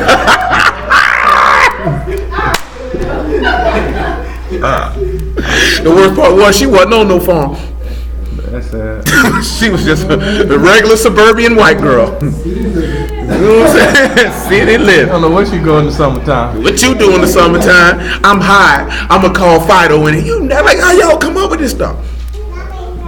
I'm for real. See, nobody don't like to talk about that. Ain't no black people come up with Playboy and Hustler. Y'all came up with that. You know what I'm talking about? The first porno magazines were white. The first porno videos were white. You know what I'm talking about? So I don't know what y'all got going on with that. But we also know that sexual deviance didn't come from them, but they definitely mastered it. I'll tell you that. They mastered it. At least in America they do. But them Arabs just as nasty. I remember seeing a video of them Arabs talking about we don't want America to come over here because when Coca-Cola comes and McDonald's comes, so does porno and prostitution. Y'all niggas probably got more Pornhub hits on your laptop than anybody. Who? You done seen some of the videos with them Arab making it rain? You done seen that before? Shoot, them niggas know that's how they live. Play with it you want to. Every nation of people on this planet are sexual deviants. Ain't nobody exempt. You know what I'm saying? Some just go a little harder than others. I vote white people number one. Asian? Oh, I think the Asians go even as hard, if not harder. They make things. Yeah, they. Penises and worship it. And I think they do what it is. They eat what it is. And they got big old brothels. You know about what I'm talking about? Yeah, animated. I couldn't think of. All I can go like this. All I can go by is every nigga who I ever met in the Army or the Marines who went over there. Cause them niggas were like, bruh. They were like them Japanese. That nigga say, bruh, they go in there and you can give them the money and she's in this little contraption and I'm like, oh my goodness. I'm telling you. Yeah, they go to the brothel. Oh, we went to where the hot light was on? It's not, at least not in. They ain't your style? Not in this culture, but it's known though, because they got some. Huh? Yeah. They go hard though. I remember my homeboy came back from the Marines.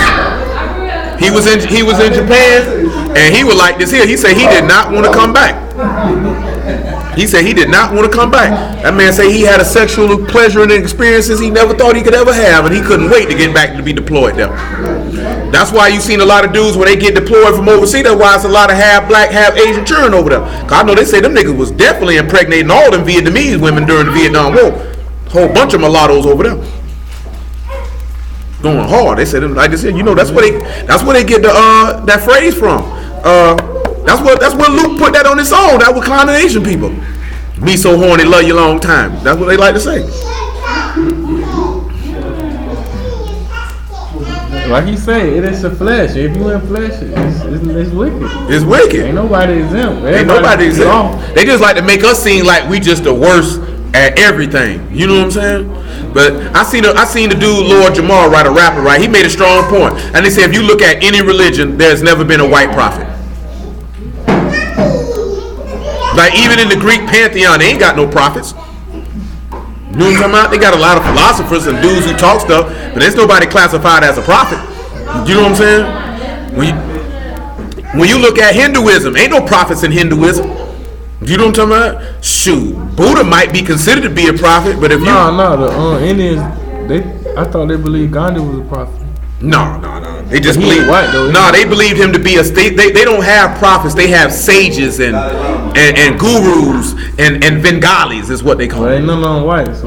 No, but he made a strong point. There is no white prophet in the history of religion. And I've read a lot of religions, and I never thought about that till he said that there's not a white prophet in any of them. But I ain't never heard a prophet outside of the book though. Yeah, I mean, Muslims have prophets. I mean, but we know that's still the book. Yeah, you know what I'm saying? But no, it ain't. I mean, they made them up. I'm saying as far as they No, they had. They said he was a prophet. What's his name? Isa. Yeah, but we ain't talking about people who they borrowed from the word. Like they have people who they considered to be prophets in Islam outside of Muhammad. You know what I'm saying? But I'm saying the idea of a prophet come from the book. That's what I'm saying. No, but I ain't going through all that. What I'm talking about is if you look at any religion, period, only 3 of them have somebody that would classify to being recognized as a prophet. That's Buddhism, that's the book, and that's Islam. The rest of them, no. You know what I'm saying? Absolutely not. They call them something else. They call them spiritual sages and all this whole other stuff. And you know what I'm saying? But they're not considered to be prophets. They can make argument and say that they stole our book. They think that the book is white. Well, they knew that people in the book weren't white, and they just whitewashed it. I mean, they know it. Now, contemporary people don't know it. They have a hard problem accepting that you have no place in history where you like to insert yourself.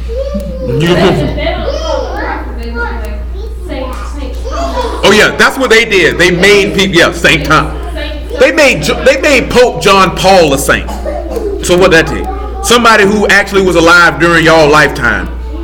Cause see, you have to for them to make you a saint in the Catholic Church, they have to prove that you have done a miracle. You know what I'm saying? And I don't know what miracle Pope John Paul did. You know what I'm saying? But they came up with something and say he created a miracle, and that's why we're going to make him a saint. And then these crackers turn around and go pray to him. I don't even know who Mother Teresa is. Mother Teresa was a nun in India. That's what she did. She was a nun, she was a nurse, and she ministered to poor people. And they said that she's a saint because they said she's supposed to have committed some type of miracle that no one in the history of mankind has ever seen. And I will say this here, Mother Teresa was one ghastly looking woman. Because what miracle? Shoot, she was a sinner. What miracle she around here praying to other people? She was a Catholic. You don't know what she might have did. You can do miracles in Satan's name. Okay, she wasn't she definitely wasn't no Bruce. She wasn't even doing that. Niggas, they be doing it. I mean, some of them levitating and doing all kinds them niggas in India, but that's all I'm saying. She lived to be about 90 something. Yeah, so sure. They could have seen that. But they be making that stuff up though, because there don't be nobody there to verify any. The people who verify these people's sainthoods and miracles are Catholics. There's no other person outside of them to verify this act. You know what I'm saying? There's plenty of things to verify the word. So there's nobody to verify nothing Mother Teresa did. All she did was walk around and look ugly for 90 years. If that's what you're into. I can't even think we was talking about for real. No. Oh shit! I mean, I'd only seen pictures of when she was old. She was. I know what it come off of. That's nothing professor, but I'm trying to think who he was talking about. Oprah. Yeah. I mean, Oprah ain't no bad looking lady. Back in the day, she right after The Color Purple, when she started, selling dyed stuff, she had some shape. That's some shade. I've seen pictures of Oprah without her makeup, but I mean, you know, her skin pretty bad. But I mean, she ain't no ugly woman. You know, facially wise, her skin needs some rejuvenation. But nevertheless, We not doing it. if you wear a lot of makeup, that's what's gonna happen to your skin. This is you ugly. She probably wasn't fair enough for you. I understand. Go ahead. What verse you in?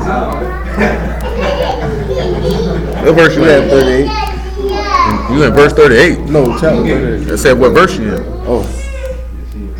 Oh, 17. Go ahead. 38 and 17. 16. 16. It saying he turned into her by the way and said, "Go to, I pray thee, let me come in unto thee," for he knew not that she was his daughter-in-law. And she said, "What wilt thou give me that thou mayest come in unto me?" And he said, "I will send thee a kid from my flock."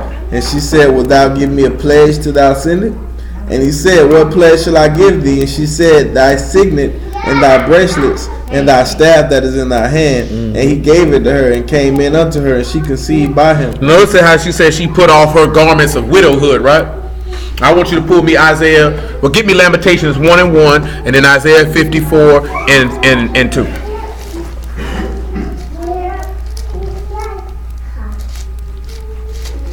We'll come back to this because it's a lot when it comes to the widow stuff. How doth the city sit in solitary? How doth the city sit in solitary that was full of people? How will she become as a widow? How will she become as a what? A widow. Another definition for widow is desolate as well. She that was great among the nations and princes among the provinces, how will she become a tributary? So she's been made low. She's become a widow. So let's go to Isaiah 54 and 2. Because we're going to look at this part where he tell you about not oppressing the widow and all that good old stuff.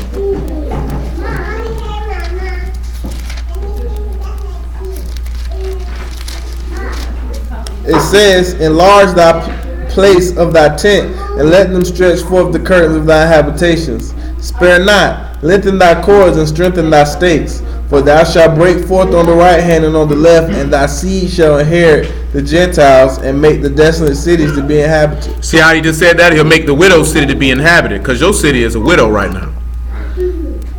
Just like you a widow. That's why he say not to oppress the widow. And that's going to take us back when we get to Zechariah, how they were oppressing the widow. Because they were oppressing the people and the land. In the last time, in the last days, that's what they're going to be doing. Go ahead. It says, "For thou shalt break forth." Fear not, for thou shalt not be ashamed, neither shalt thou be confounded, for thou shalt not be put to shame. For thou shalt forget the shame of thy youth, and shalt not remember the reproach of thy widowhood. You say you won't remember the reproach or the dishonor of your widowhood. What caused you to be dishonored in your widowhood? It was your sins. Because remember, sin is a reproach to any people. Carry on, sir.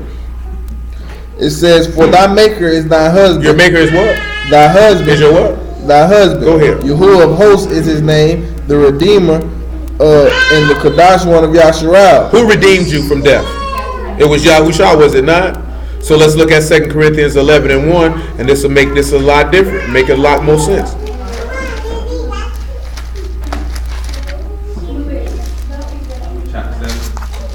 2 Corinthians 11:1. It says, second. I'm going to get ready to wrap up so I can do the rest of this exercise. When that boy walked over there, he rubbing on the head like he a dog. It says, he's a strong boy. Would to Elohim ye could bear with me a little of my folly, and indeed bear with me, for I am jealous over you with the godly jealousy. For I have espoused you to one husband, that I may present you as a chaste virgin unto the Mashiach. But I fear lest by any means, as the serpent beguiled Eve through his subtlety. I'm asking y'all a question. Who can you think of in the book that was espoused to a woman, and at the time that his espousal was over, he said, "Let me get my wife"? That's what Jacob did. So you have to sit back and look at it. Regardless of what, now she wasn't no widow, but what we're looking at is even at a spousal that we know they didn't have boyfriend or girlfriend, they would have said, "This is my husband, this is my wife." You still in your widowhood until this marriage is consummated. You know what I'm saying? Because Yahuwah is still your husband. We done established that you were a widow and what he had to do to be able to, for you to be married back to him. See, we don't be looking at the mercy of Yah, how he threw that caveat in there to spare you. You know what I'm talking about? Because he threw that in there to spare you. Because according to it, if not, you scarred. So he put that in there. Oh, she had a priest before. He could marry her. Because you were a whore. You know what I'm talking about? So he couldn't do, he had to come up with something. He had to come up with something. And that also take us back to this here too. Why the priesthood had to be changed. Because you had a carnal priesthood to a spiritual priesthood, which is eternal. This also necessitated a change in that. That's also, and Yah willing, we're going to get to it, especially Yah willing when we get to Leviticus. The difference between the priesthood of Melchizedek and the priesthood of Levi is grossly misunderstood, woefully misunderstood. That individuals don't see the similarities, yet the differences in between the two. Because most Hebrews always scream Levitical priesthood. That's all they ever hold on to. Levitical priesthood is done. That is over with. You know what I'm talking about? Ain't even no need to even bring that up for a discussion. Because you need to be thinking about that priesthood with this man that's sitting at the right hand of the Father forever to make intercession on your behalf.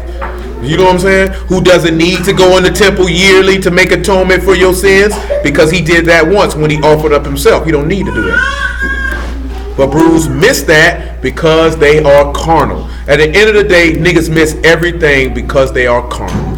And this is why we're in the state that we're in right now. What do I have you as, sir? 2 Corinthians 11. You already finished that. So let's swing around to what else I was going to, man? Oh yeah, Revelation chapter 19 and verse 10. Matter of fact, make it verse 4. It might be 4.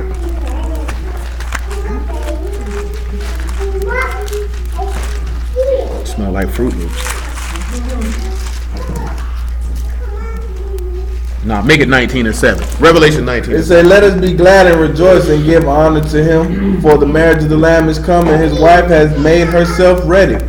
And to her was granted that she should be arrayed in linen, fine linen, clean and white, for the fine linen is the righteousness of the." Now I'm gonna ask y'all a question. How would you put off your garments of widowhood? Because clearly if she's putting on this fine linen, she's putting on marriage garments, correct? Matthew 22 told you if you ain't had no marriage garment, what was going to happen to you? He was going to take you, bind you, just like she mentioned, and throw you off and be wailing and gnashing of teeth. So what is the garments of widowhood that you're putting off? The flesh, which is death, same thing, same difference. Because what does Romans 13 and 14 say? Put ye on Yahushua HaMashiach and make no more provision for the lust of the flesh. So you putting off your reproach of widowhood is putting off this natural body. Putting it off. Putting off the flesh. Even before he come to make that change. You got to put that off. Because now you have no business to be walking around in your widowhood. You're finna get ready to be married. You know, it says a lot of people don't sit back and realize that. You know, this just hit my mind, and I'm going to scoot on past this real quick. You know, it's funny how dudes always scream, oh, we can have more than one wife. Why would Yahushua use 10 virgins as an example? I'm like, you got to be the dumbest nigga in the world. Dumbest nigga in the world. He wasn't going to marry on them. No, but at the same token, he just using that as an example of 5 niggas who was ready, 5 niggas who wasn't. Because they around here talking about, oh man, we got time. And then when you think when he getting ready to come back, you can say, let me go get my oil and let me go get my light. No, it's too late for that because you should have already been ready. All that talking about, you can that particular parable shows you can't wait till the end and repent and think you're going to make it. You had to already be prepared for he got here. You can't be running, I need to get my wedding garments. I need to get my oil for my lamp. I need to see. You don't need to see. Don't try to run up here now talking about can you see? Let me in. Who you is? You supposed to marry me. Clearly I wasn't, because if I was, you would have been here. Hey, don't even start. Don't even start. Don't start it. Y'all go sit down. Go ahead, sir. Continue on.